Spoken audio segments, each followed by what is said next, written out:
सर्वांना जय भीम नमोबुद्धाय. तर आज आपली गोष्ट आहे आपले दोष क्रमशः दूर करावे. आपले दोष काय करावे? दूर करावे.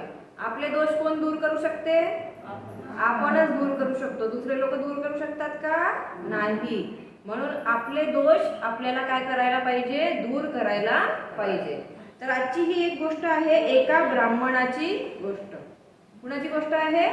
एका ब्राह्मणाची गोष्ट. तर धम्मपदामध्ये गाथा क्रमांक 239 म्हटलेली आहे तथागतांनी. अनुपुब्बेन मेधावी थोक थोकम खणे खणे कम्मारो रजत सेव निधम्मे मलमत्तनो. ह्या गाथेचा अर्थ अशा प्रकारे आहे, ज्याप्रमाणे सोनार चांदीचा मळ प्रत्येक वेळी थोडा थोडा साफ करीत जातो. जसा सोनार आहे, सोनार एकत्रच चांदीचा मळ साफ करतो का? नाही. थोडं थोडं करून तो मळ साफ करत करत जातो. एकत्र मळ साफ होते का कधी पण? नाही. त्याचप्रमाणे बुद्धिमान मनुष्य आपल्या चित्त मळाला क्रमशः दूर करत जातो. त्याचप्रमाणे एखादा बुद्धिमान मनुष्य जो असला तो आपल्या चित्त म्हणजे आपल्या मनातला मळ जो आहे त्याला हळूहळू हळूहळू कमी करत जातो. तर एखादा बुद्धिमान मनुष्यच करतो. मूर्ख मनुष्य करू शकतो का आपल्या मनातला मळ दूर? नाही. म्हणून आपल्याला बुद्धिमान मनुष्य बनायचं आहे की मूर्ख मनुष्य बनायचं आहे? बुद्धिमान. आणि आपले दोष आपल्याला दूर करायचे आहेत. तथागतांनी श्रावस्ती येथील जेतवन विहारात विहरत असताना ही गाथा एका ब्राह्मणास उद्देशून म्हटलेली आहे. तथागत जेव्हा श्रावस्तीमध्ये राहत होते तेव्हा त्यांनी ही गाथा एका ब्राह्मणाला उद्देशून म्हटलेली आहे. श्रावस्तीचा एक ब्राह्मण एके दिवशी भिक्षाटनासाठी जाणारे भिक्खू जिथे आपले चिवट ठेवीत असत तिथे जाऊन उभा राहिला. श्रावस्तीमध्ये एक ब्राह्मण राहत होता. तर जिथे भिक्खू आपले चिवट ठेवायचे आणि चिवट आपले बदलवायचे तिथे हा ब्राह्मण जाऊन उभा राहिला. चिवरे ठेवण्याच्या जागेमध्ये उंच उंच गवत वाढलेले होते. जिथे ते सगळे भिक्खू चिवट ठेवायचे त्या जागेवरती जिथे ते भिक्खू चिवट ठेवायचे त्या जागेवरती उंच उंच गवत लागलेले होते व त्यावर दवबिंदू पडलेले होते आणि त्या गवतावर पाण्याचे थेंब पडलेले होते. तर त्या दवबिंदूंमुळे त्यांचे चिवर ओले व्हायचे, भिजायचे. त्या दवबिंदूंमुळे त्या भिक्खूंचे चिवर भिजले. त्या दवबिंदूमुळे त्या भिक्खूंचे चिवर भिजून जायचे. त्या ब्राह्मणाला तिथे असणारे गवत असुविधाजनक वाटले. त्याला वाटलं की हे जे गवत आहे हे असुविधाजनक आहे. ह्या गवतामुळे भिक्खू इथे चिवर ठेवतात तर त्यांचे चिवर भिजतात. म्हणून त्यांनी काय केलं, दुसऱ्या दिवशी त्या ब्राह्मणाने कुदळ आणून ते गवत साफ केले. आणि दुसऱ्या दिवशी तो ब्राह्मण आला, आपल्यासोबत त्यांनी कुदळ आणली आणि ते जे गवत होते तिथे ते गवत त्यांनी साफ केले. त्या ब्राह्मणाला तिथे असणारे गवत असुविधाजनक वाटत होते म्हणून त्यांनी काय केले, ते गवत साफ केले. गवत साफ केल्यानंतर चिवर जमिनीवर घासल्याने घाण होत आहेत असे त्याला समजू आले. आता ते गवत बाहेर काढला तर त्यांचे चिवर जमिनीवर घाण होत आहेत असं त्याला दुसऱ्या दिवशी समजू आले. म्हणून तिसऱ्या दिवशी त्याने तिथे रेती आणून पसरवली. तर तिसऱ्या दिवशी त्याने काय केलं की भिक्खूंचे जे चिवर आहेत ते खालून घाण व्हायला नव्हेत म्हणून त्यांनी तिसऱ्या दिवशी तिथे रेती आणून पसरवली, ज्यांच्यामुळे चिवर घाण न होता स्वच्छ राहिले. रेती पसरवल्यामुळे भिक्खूंचे चिवर घाण नाही झाले आणि त्यांचे चिवर स्वच्छ राहिले. तिसऱ्या दिवशी त्या ब्राह्मणाला असे आढळले की भिक्खू जिथे उभे राहून चिवर शरीरावर सुआच्छादित करतात.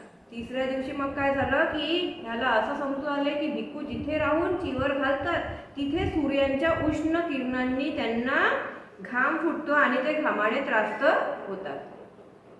तिसऱ्या दिवशी त्याला असं समजू आले की आता जिथे ब्राह्मण जिथे भिक्खू चिवर बदलवतात, चिवर घालतात, जिथे राहतात तिथे म्हणजे सूर्याचा प्रकाश येतो आणि त्याच्यामुळे त्या प्रकाशामुळे त्यांना खूप घाम येतो आणि घामाने ते खूप त्रस्त होतात. तेव्हा त्यांना सावली मिळावी म्हणून त्याने मंडप तयार केले. म्हणून त्याला वाटलं की यांना आता सावली मिळायला पाहिजे म्हणून त्यांनी मंडप तयार केला आणि एका भिक्खू निवासाची त्यांनी निर्मिती केली.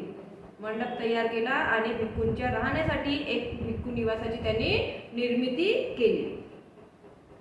कुणी निर्मिती केली? त्या ब्राह्मणाने. बरोबर आहे. तर मंडप आणि भिक्खू निवासस्थान तयार झाल्यानंतर त्या ब्राह्मणाला वाटले की आपण ह्या भिक्खू निवासाच्या उद्घाटन प्रसंगी विशेष समारोहाचे आयोजन करायला हवे. आता त्यांनी मंडप पण तयार केला आणि भिक्खू निवास पण तयार केलं. त्याला असं वाटलं की आता ह्याच्या उद्घाटन प्रसंगी आपण उद्घाटन समारोहाचे विशेष आयोजन करायला हवे. म्हणून त्याने बुद्ध आणि त्यांच्या भिक्खू संघाला भोजनासाठी आमंत्रित केले. त्याकरिता त्याने काय केलं? भिक्खू आणि भगवान बुद्ध आणि त्यांच्या भिक्खू संघाला भोजनाकरिता आमंत्रित केले आणि विशेष दानाचे आयोजन सुद्धा केले. आणि त्याचबरोबर भोजनदानाचे आयोजन केले आणि विशेष दान त्यांना देणार म्हणून त्याचे सुद्धा त्यांनी आयोजन केले. भोजन झाल्यानंतर अनुमोदन हेतू शास्त्रासमोरून भोजन पात्र बाजूला केले.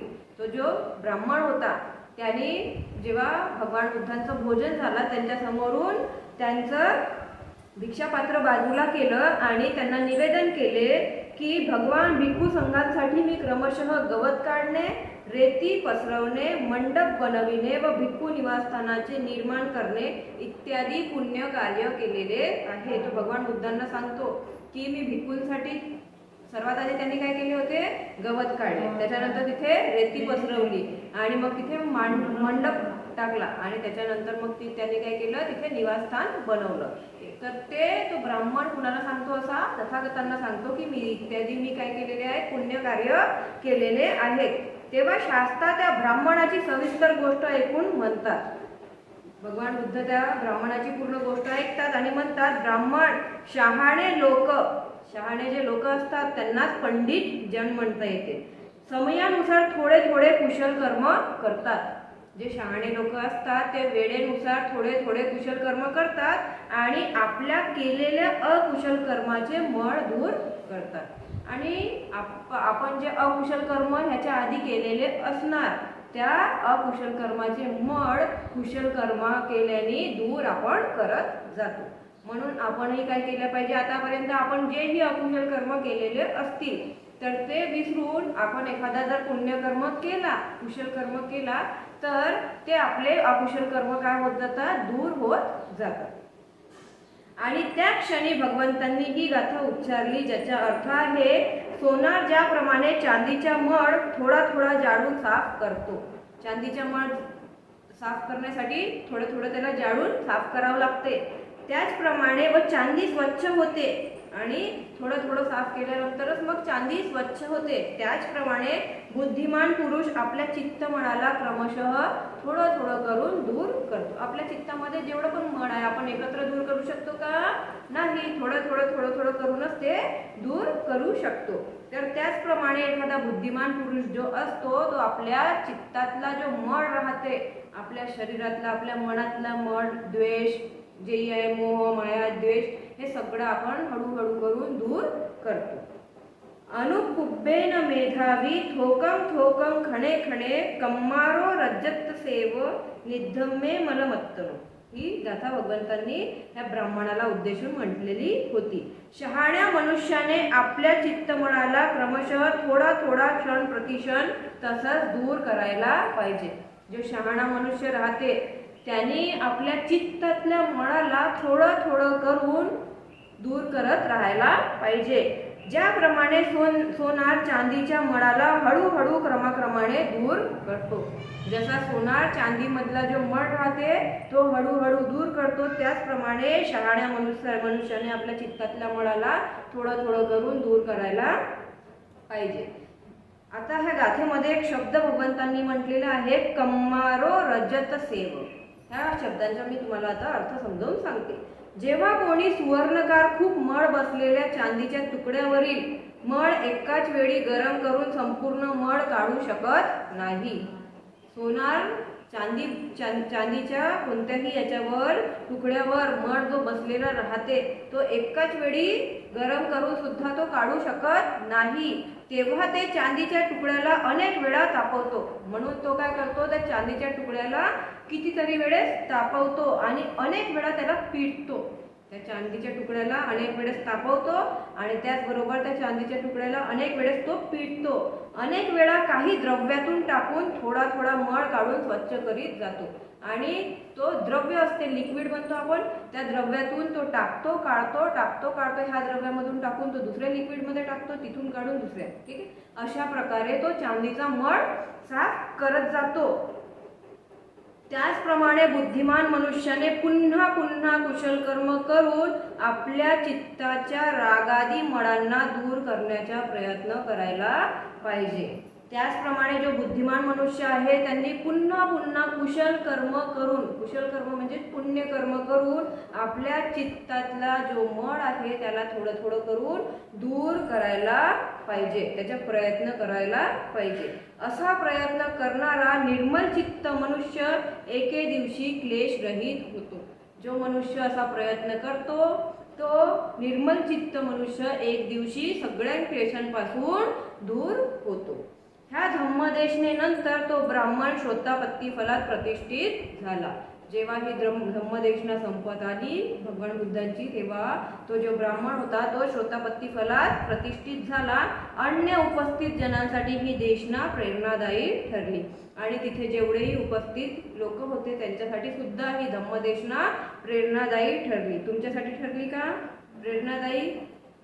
नाही ठरली? मग आन्सर द्यायचं. ठीक आहे, आता भगवान बुद्धांनी मळ सांगितलेले आहेत. मळ, मळ समजते? हा, तर मळ सांगितलेले आहेत. क्लेश, विकार, दोष. पालीत पर्यायी शब्द किलेसा असाही आहे. मळाला पालीमध्ये कोणता शब्द आहे? मळला किलेसा. किलेसा शब्द पालीमध्ये मळला म्हटलेला आहे. 10 प्रकारचे मळ आहेत. किती प्रकारचे मळ आहेत? 10 प्रकारचे मळ आहेत. आता मी तुम्हाला एक एक लाईन बाय लाईन पूर्ण सांगते. पहिला मळ आहे आपल्यामध्ये दोष, पहिला मळ आहे आपल्यामध्ये लोभ. कोणता मळ आहे? पहिला लोभ. दुसरा आहे द्वेष.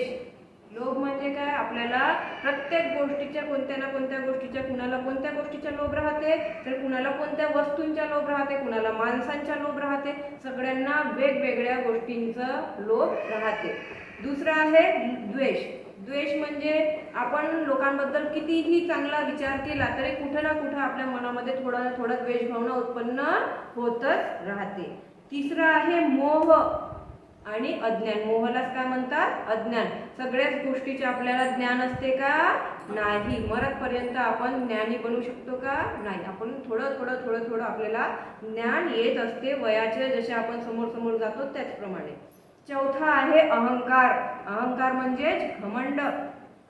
चौथा आहे अहंकार म्हणजे घमंड. कुणाजवळ कुणाला ह्या गोष्टीचा घमंड आहे, माझ्याजवळ सोनं आहे, चांदी आहे, हिरे आहेत, मोती आहे. कुणाला असं आहे माझा मुलगा डॉक्टर आहे, MBBS आहे.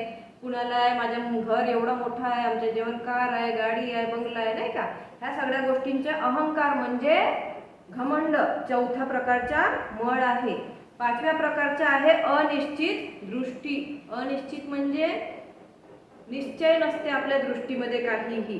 आणि सहावा आहे संशयी दृष्टी. संशय राहते आपल्याला, ही अशी, हिने एवढी चांगली साडी घातली, मग हिच्या जवळ साडी घ्यायला पैसे कुठून आले, हे आपला मन विचार करते ह्या सगळ्या गोष्टींबद्दल. सातवा आहे मानसिक निष्क्रियता. आपण मानसिकरित्या आपण कधीही क्रिय राहत नाही, निष्क्रियच राहतो. आपला माइंड जो आहे तो चिलबितील होतच राहते. आणि आठवा आहे अस्वस्थता. स्वस्थता नसते आपल्यामध्ये, आपण कसे राहतो? अस्वस्थ राहतो. नववा आहे निर्लज्जता. निर्लज्जता म्हणजे लाज शरम विकून खाणे, कुठल्याही गोष्टीची लाज शरम नसणे. आणि 10वा आहे शील दृष्टीची कमी असणे. शील भगवंतांनी आपल्याला 5 शील दिलेले आहेत, त्याच्यानंतर 8 शील आहेत, भिक्खूंसाठी 10 शील आहेत, बरोबर.